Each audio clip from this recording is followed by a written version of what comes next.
exercícios bem tranquilos, né? Tal qual os que estava resolvendo até então com o pessoal das carreiras policiais. Uma turma que está ali, quase que um sentado no colo do outro. Pensa numa sala abarrotada. Mas com uma listinha bem legal, trabalhando com exercícios relacionados a redes com eles. O pessoal aí que está se preparando para escrivão tem uma métrica bem diferente de qualquer outro concurso, que é justamente a parte relativa a redes, só que bem mais a fundo do que vocês olham normalmente. Então, você reclama de ter muita matéria, muito difícil. Pô, são 6 matérias para estudar, eles têm 9. E cada vez mais difíceis, de acordo com os últimos concursos. Então, está tranquilo tudo do nosso trabalho aqui. São os conceitos preliminares. Pegando lá aquela nossa primeira questão aí. Devido ao grande volume de tráfego no sítio do servidor Linux, seus administradores poderão optar por armazenar os dados em local do tipo nuvem, Cloud Storage. Esse recurso proporciona melhora no compartilhamento de arquivos entre sistemas operacionais diferentes e possibilita a recuperação de arquivos, caso ocorram problemas inesperados no equipamento físico, onde estiver instalado o servidor. Certo ou errado? Ora, simplesmente a ideia de que eu tenho na nuvem. Pensa nos principais serviços na nuvem, de armazenamento de dados, que você normalmente vai ter uma conta de algum desses dois, pelo menos. Ou você tem uma conta no Google Disco, também chamado Google Drive, ou você tem uma conta no Microsoft OneDrive, que é lá quando você tem a sua conta do Outlook, hoje em dia, ela está vinculada ao OneDrive. Então, alguma dessas duas contas você tem. E quando você guarda algum arquivo nesses serviços, você está usando o Cloud Storage, você está armazenando arquivos na nuvem. E esses serviços, claro, você tem que ter a ponderação. Você usa eles de maneira gratuita. Então, eles não têm muito compromisso com você como cliente. Agora, a partir do momento que você paga, você se torna também mais exigente de acordo com o serviço ofertado. Então, ele vai proporcionar aí compartilhamento de arquivo? Bom, a forma gratuita oferece isso, já não oferece? Lá, usando o próprio Dropbox, Copy, Mega, todos serviços similares de armazenamento, assim como os dois citados, você pode criar uma pasta e compartilhar essa pasta de maneira pública. Qualquer pessoa que tenha o link daquela pasta poderá acessar os arquivos, como também você pode compartilhar essa pasta de uma maneira mais restrita. Você vai lá e compartilha com determinados usuários. Você passa o endereço de e-mail dos usuários que poderão ter acesso. E aí eles vão poder acessar aquele arquivo. Inclusive, esses dados que você compartilha, você pode compartilhar de duas maneiras com as pessoas. Compartilhar do modo mais comum, que é só ter acesso aos arquivos, como também você pode usar isso para fins colaborativos. Compartilhar o arquivo de modo que o usuário possa acessar e também editar o arquivo. Então você e aquela pessoa vão estar acessando e editando o mesmo arquivo. Aí, claro, tem que ter o cuidado.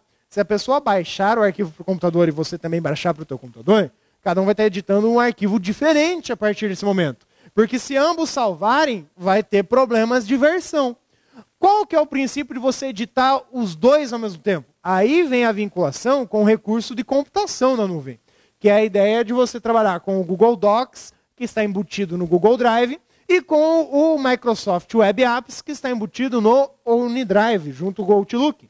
Ou seja, você vai editar um arquivo com várias pessoas ao mesmo tempo o mesmo arquivo. Então aí entra a ideia de aplicação, de computação efetivamente na nuvem. Está interligado principalmente por conta dos exemplos, mas pela ideia. Então, preciso ter um sistema operacional igual para todos que vão acessar esses arquivos?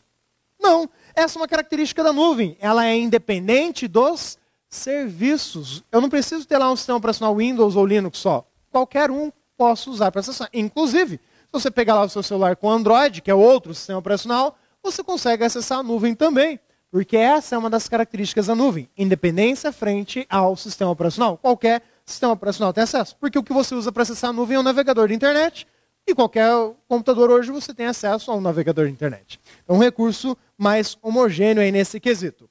E você tem aí acesso a esses arquivos sem problemas. Mas se der problema no seu computador, os arquivos estão na nuvem. Então você tem como acessar eles ainda de outros dispositivos sem problemas. Então, e o servidor, se der problema? Aí entra o serviço pago.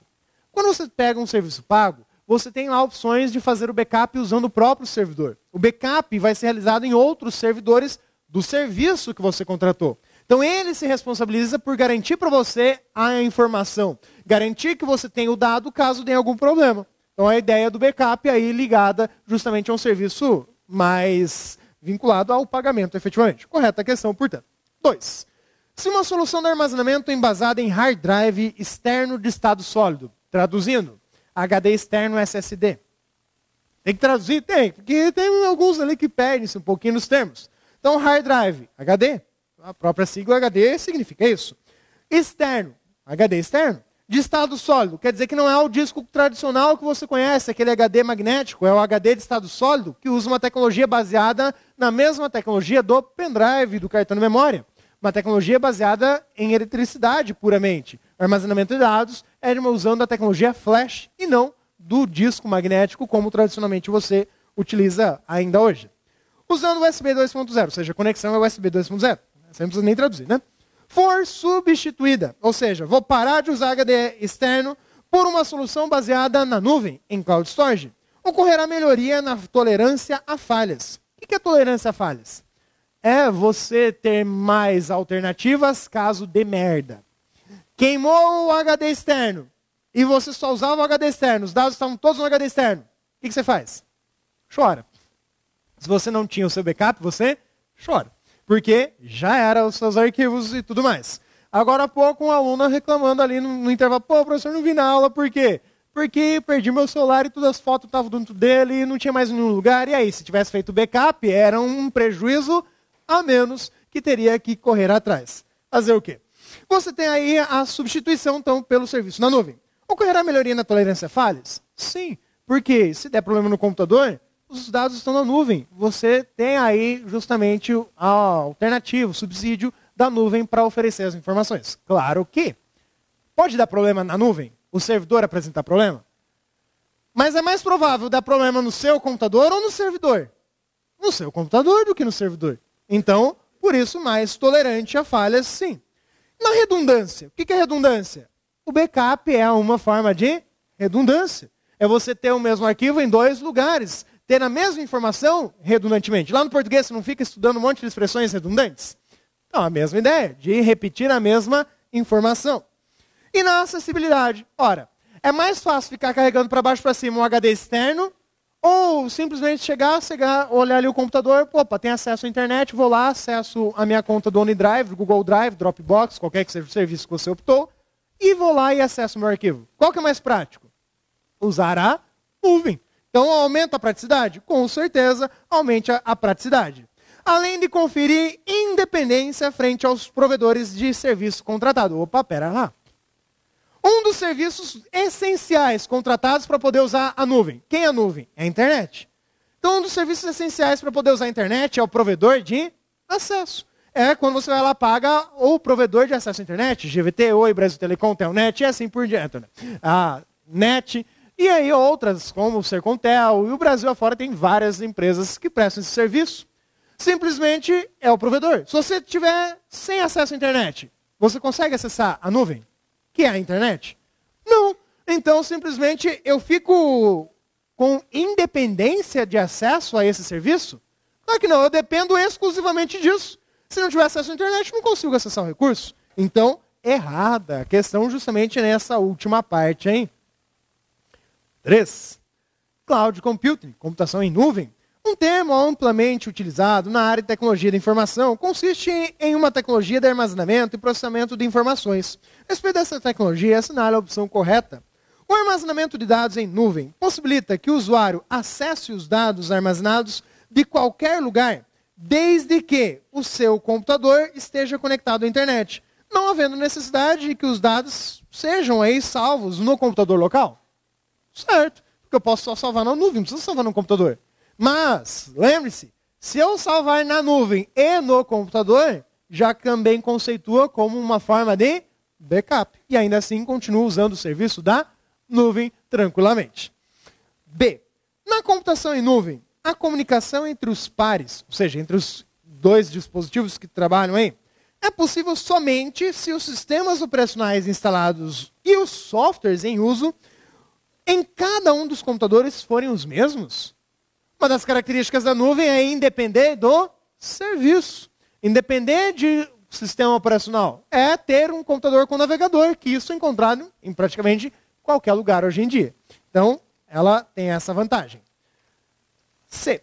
Em virtude de a computação em nuvem não ser escalável. Como não? Você tem lá gratuitamente a sua conta, tanto do Google quanto da Microsoft lá de armazenamento. 15 GB. Se você quiser mais do que 15 GB de armazenamento, você consegue? Consegue. Claro que vai ter que pagar para isso. Mas eles vão ter que apagar os seus arquivos, vão ter que mover os seus arquivos para algum lugar? Não. Ele simplesmente vai ampliar a capacidade que você tem de armazenar dados. Essa é a ideia de escalonar o serviço, ter algo escalável. Porque você consegue tranquilamente administrar o tamanho de acordo com a necessidade do usuário. Então, é escalável. Está dizendo que não. A administração do sistema, na perspectiva do usuário, é simples e eficiente. Sim, na perspectiva do usuário é simples a ideia da nuvem. D. O erro é o não ser escalável. Entre os exemplos da aplicação em nuvem, inclui-se o quê? Dentro da computação em nuvem, inclui-se serviços de e-mail e compartilhamento de arquivos que, mediante essa aplicação, são totalmente protegidos contra possíveis acessos indevidos. Percebe que ele misturou aqui? Aplicação em nuvem. O e-mail é uma aplicação em nuvem? Via de regra, não. Quando a gente fala em nuvem, a gente fala diretamente em serviço, mas o e-mail ele até poderia ser colocado como exemplo, mas na regra geral ele não é tomado como parte das definições de nuvem. Apenas outros serviços, como alguns já citados. Mediante essa aplicação, são totalmente protegidos. Existe algo que é 100% protegido? Regra geral, tem usuário? Então tem problemas de segurança. Infelizmente, se tem usuário, vai ter falha de segurança. Porque o usuário é a ponta mais frágil no processo de segurança. E um arquivo armazenado aí em nuvem poderá ser acessado a partir de um único computador. Ou seja, não posso acessar de outro. Se está na nuvem, eu posso acessar de qualquer computador que tenha acesso à internet. Já está aí o erro da questão. 4.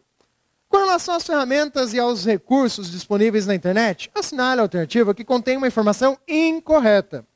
O webmail é uma interface da World Wide Web que permite ao utilizador ler e escrever e-mail usando um navegador. É a ideia básica do serviço de correio eletrônico. É você usar o webmail, que é o que a grande maioria usa. O webmail é quando você vai lá, abre o navegador da internet e digita site.com.br. E lá, por exemplo, gmail.com, outlook.com, e lá você digita seu usuário e senha. Só isso.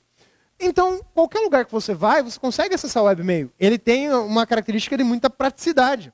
E aí você tem justamente ele como uma interface, como intermediário entre você e o e-mail efetivamente. É o site que você visualiza. Então, está correta a afirmação, ele quer a incorreta. Computação em nuvem é um tipo de computação usada pelos bancos quando esses utilizam satélites. Muito bom, quando chove então é uma desgraça, né? Tudo a ver, né? Pelo contrário, o que tem a ver uma coisa com a outra? A ideia de nuvem é usada como apontamento, como equivalência com a internet, por conta da ideia de ser uma estrutura vasta, de ser algo mais abstrato, de ser algo que você tem aí justamente como um serviço que você pode alcançar, mas que você só vê o que está na nuvem quando a informação chega até você. Vocês viram bastante aí conteúdo das nuvens nos últimos dias. Então, simplesmente, a ideia é que a nuvem só vai oferecer a informação, você só vê ela quando chove. A mesma coisa na internet. Você só vê realmente a informação quando ela chega até você.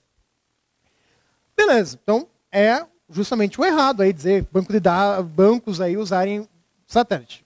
O erro é dizer que satélite seria a justificativa para a nuvem. Porque bancos, por exemplo, Caixa Econômica, usa bastante infraestrutura de satélites. Mas não tem nada a ver com nuvem isso. O Google Search é um serviço da empresa Google, mas também popularmente conhecido como Google. Google Search é o Google, o site, o recurso de busca, o motor de busca na internet, com o qual é possível fazer pesquisas na internet sobre qualquer tipo de assunto ou conteúdo, buscando textos ou imagens. Sim, tranquilo. Fórum de discussão é uma ferramenta para páginas de internet destinada a promover debates mediante mensagens publicadas, abordando uma questão específica, um assunto específico.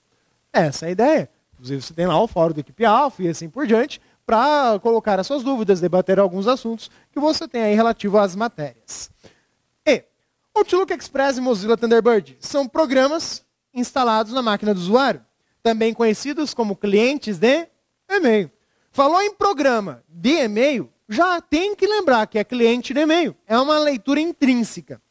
E aí você tem ele com a finalidade de gerenciar mensagens do correio eletrônico, e-mails, recebendo-os, enviando-os, apagando-os e os armazenando. Certo.